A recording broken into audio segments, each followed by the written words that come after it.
Let us get into the discussions of tonight, and it's about the issues of the election of Saturday. So many issues on the table, but we caught up with the former governor of Edo State and the former national chairman of APC, Comrade Adams Oshiomole. His name has been on the lips of many politicians ahead of this election. We sat down with him earlier today, and these are some of the issues that are brought up in the conversation. Take a listen to him. Him has come up severally in this campaign for so many reasons. For you, do you think it's a minus or a plus for the candidate? I believe it's a plus for the candidate and a huge minus for PDP. And so you need to understand, I mean, I feel joy. I'm very proud when I see the former PDP vice presidential candidate, my very good friend, Peter will be talking about Godfather Oshiomole and the governor of Rivers, Oshiomole, the chairman of PDP, Secondus, Oshiomole. I say very good, because they will never forget how a small-looking man like me, who they dismissed in 2007 as someone who knew next to nothing outside labor agitation, and that they were going to teach me a lesson, they suddenly found themselves in my classroom, where I am the professor. You know, it's a record that God used me and the good people of Edo State to recover this state from PDP. And they have made several efforts, even while they were at the federal level, to reclaim the state without success. And they had boasted that I will not transmit power to someone on my party platform. Again, they failed. And I'm here. So you will wonder, why will a man, I'm no more national chairman of a political party, I'm just a member of APC now, a very proud member at that. Why am I the issue? The issue is the fact that I lay foundation to dismantle PDP notorious rigging machine. And for them, rigging is a way of life. Whoever has dismantled it in this state, they can't forget it in a hurry. And to appreciate the damage that I did to them in Edo, you have to ask yourself the question. After Edo, somehow, even with federal incumbency that we have now, we have not been able to reclaim any of the other South states. So they must keep asking themselves, how did Adams chase us out of Edo? And unfortunately, I don't want to use an unfair word, but it borders on opportunism. Somebody they took to court, they showed their certificate, and so you should be also playing that. When you show what I said of Obaseki, you should also show what Danobi, PDP former chairman, said of Obaseki about his certificate. They are the one who revealed it. On the basis of which they even went to court, but they filed out of time. They show evidence to show that Obaseki did not, and I'm happy you put that question that day, and he could deny it. It's not whether you are in my house now. You are in my house. The issue is, how did you go to my house? You came from Lagos. Okay, by air or by road? This is not mystical. You have to explain. So PDP exposed all of that. And now we have also, that was the basis for a disqualification. And you then ask the question, how can you now fit somebody who, before a federal high court, you said, and it's correct, because we have certified true copy of the document with INEC, that the man swore to affidavit claiming that he graduated from University of Ibadan in 2006, and then he attached a certificate, a photocopy, that suggested he graduated in 1979, which means he lied on oath. All this we learn from PDP. So, of course, she'll play back PDP mega rally, their flag off, and see the reaction when their new member entered. It's like, people are like, hired as they were, who is this? Now, look at when I entered the stadium, University of Benin Stadium. Look at the reaction of ordinary people. You must have watched, if you haven't, I'll show you the videos, when I walk around the street of Benin. How many of PDP former governors, whether in this state or in any other state, can walk freely without people stoning them. You said you've built a structure. I mean, this is your statement that you're now a professor teaching PDP, your opponent, how to win elections. But now you built a structure, obviously. How does it feel now that that structure is working against you now? The structure is not working against me. You see, of the Governor Obaseki, it's not a structure. Now, if I were to play back to you, yeah, the governor, deputy governor, their tenure is going soon. God willing, by next tomorrow, by the 19th, the referendum will take place. So you are confident this party is... Very confident, because Obaseki has not done anything.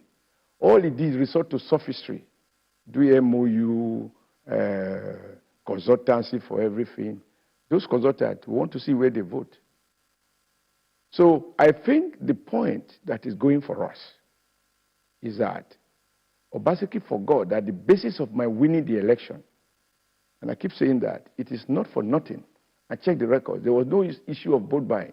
I won all the 18 local government areas. I scored 74.5% of the total vote cast in 2012. He was unknown, he admit, to the Edo electorate. But because I told them he worked with me, and I have to promote him, they gave him the benefit of the doubt. And the basis of continuity was also clear. It wasn't ambiguous. Namely, Edo people believe if Oshiomole could build that kind of beautiful hospital, Obaseki would build one that's even more beautiful. Oshiomole was building red roof schools that appeal to children, primary and secondary.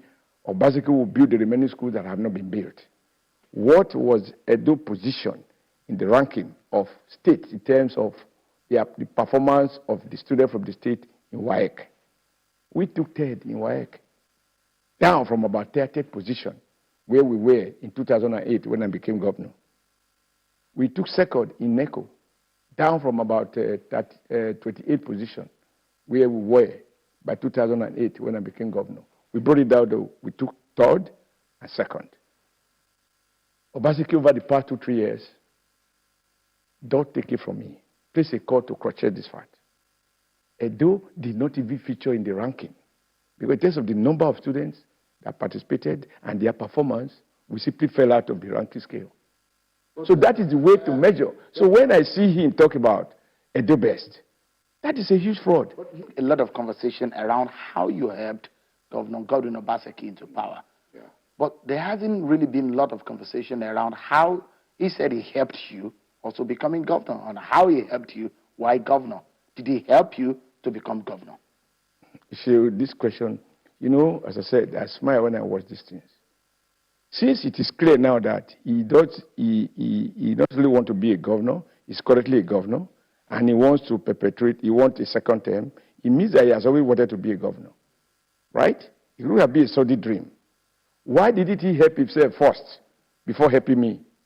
You know, as they say, when you fly, you are in an airplane, they tell you, should the oxygen mask fail, so should there be an emergency? Should there be an emergency, oxygen mask will drop. Help yourself before helping another. So how come Obaseki couldn't make himself, if he was in a position, go and check the balance sheet of Afrivest? Because he was a stockbroker, which local people call Kalu. Go and look at the balance sheet that they filed with the Corporate Affairs Commission and see Obaseki's net worth. Right? What Obaseki mistake for when you are doing a ceremony and I name you as master of ceremony and the ceremony turned out to be successful, I will now claim that you organized the ceremony for me. How? So but check his balance sheet. Wait, a man who was not a registered voter in Edo State, how can he say he account for? I hired him. The point is, I was and I remain convinced that sometimes, you know, I tell Edo people, this is Edo project. And every Edo brain that is willing to contribute ideas, we want to listen. I had people like, of course, Obaseki. I had people like Imomo, who was deputy managing director of Shell. I had people like Aswe Igudaro. I had There were about 18 Edo people from different professional backgrounds that we assembled. And I said, I challenge you guys to look at the situation in Edo and help us develop a blueprint. And then we can interrogate each other on how it can be operationalized. Like you have honorary board of advisors, just like President Buhari did recently. He had a panel well-known, some of them not so well-known, but some economists and others as honorary economic advisors. And now for those people to turn out tomorrow to say, we made Buhari president. No. You cannot give what you don't have. Does Obaseki have electoral value? Check his report. One of the cases PDP took to court was that he had double registration, that he registered in Lagos, and only in 2016, in his election, that he voted in Edo for the very first time. So how can a man who doesn't know, it's actually after he became governor, that he bought a house where he lives now. So do you know what makes a governor? His votes. His votes. On the contrary, in fairness, the person who I talked to step down for me and who I can confess to you, share with me what politics is in Edo, because I didn't live here. He says, Yamo. So when you heard that he said he's going to end your political career after this election, how does that make you feel? See, I wish we are not discussing personalities. A political lizard is saying that he's going to end the political relevance of a political lion. And you want me to debate that? When PDP as a machine, at the peak of their power, and ordered the Obasanjo's regime of do-or-die politics, he said so publicly. And Chief Anini clarified it. Do-or-die means if he loses Edo State, for example, it means he's politically dead. Those well-known, respected nationally, these were not local champions. Late Chief Anini was respected beyond the bounds of southern Nigeria, all over the country. Ogbemudia, not only has he paid his dues as a former governor, he's highly respected in this town. But when it comes to that electoral issues, Edo people believe not those people. And I won. And they said, that was my opening remark, that they will teach me a lesson, that labor is not politics. That's why I said in the end, those who said they were going to teach me, they end up being my pupils, and I became the professor. Now you're asking me, a man who was not registered voter, who couldn't win a unit. In the last presidential election, Obaseki lost his ward. He lost his local government. He lost he's represented in the House of Rep by PDP. He's represented in the Senate by PDP. I myself, not being a governor, we won all our House of Assembly. We won all our federal constituencies in Edo North. We won. The only senator from Edo is from my area. So how can a guy who, anyway, he can say it to you because after all, with 3 credit, he claimed to go to university. So he can claim that he's going to teach me a lesson, but the examination day is on Saturday. We will find out who is the teacher. Well, you heard those comments there from Comrade Adams Oshiomole, but we'll take a break. When we come back, we'll get a PDP perspective to some of these issues. Don't go anywhere. We'll just get started, everyone.